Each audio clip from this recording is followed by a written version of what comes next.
காசு பணம் பொருளுக்கு இதுக்கு அடிச்சிட்டு கிடக்க. என்ன நோக்கிப்பார், கர்த்தரை நம்புகிறவனோ செழிப்பான்.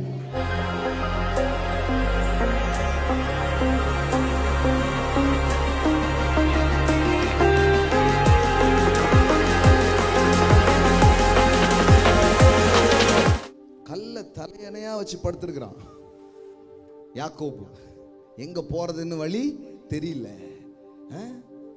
கர்த்தர் அவன்கிட்ட பேசுறாரு, நீ பரதேசி மாதிரி நீ படுத்து கிடக்கல, இந்த நிலத்தை இந்த பூமியை உனக்கும் உன் சந்ததிக்கும் என்றைக்கு நான் கொடுப்பேன்.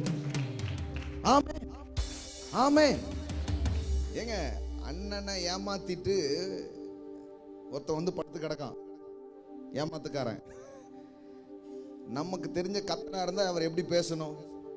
ஓ மகனை ஒன்றைக்கு ஒப்புக்கொடு, உன்னை ஓ இன்று இரவே உன்னை ஒப்புக்கொடு, மனம் திரும்பு யாக்கோபே. அப்படிதானே பேசுவாரு. இல்ல, உங்க மனதில் இருக்கிற கர்த்தர் வந்து அப்படிதான் பேசுவார். நிறைய பேர் மைண்ட்ல இருக்கிற கர்த்தர் சொல்றாரு, இப்ப இதுக்கு போட்டா சண்டை போட்டு கிடக்க, படுத்திருக்கிற பூமியை ரிஜிஸ்டர் பண்றோம்.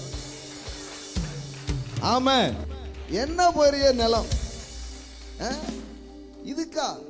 கர்த்தர் பாருங்க, இன்னைக்கு உங்ககிட்ட அதான் சொல்ல விரும்புறாரு. இந்த காசு பணம் பொருளுக்கு இதுக்கு அடிச்சிட்டு கிடக்க. என்ன நோக்கிப்பார், கர்த்தரை நம்புகிறவனோ செழிப்பான். ஆமே. நிறைய பேர் ப்ராஸ்பரிட்டி டீச்சிங்னா பணத்துக்கு பின்னாடி மக்களை போக ஒடுக்கிதுன்னு நினைக்கிறாங்க. இல்ல, பணத்துக்கு பின்னாடி போயிட்டு இருக்கிற மக்களை தேவன் பின்னாடி கொண்டு வர்றதுதான் மெய்யான செழிப்பின் உபதேசம். ஆமென். That's a real prosperity gospel. ஆமென். ஏன்னா எங்களுக்கு தெரியும், தேவனுக்கு பின்னாடி போனா இதெல்லாம் நம்ம பின்னாடி வரும். ஆமென்.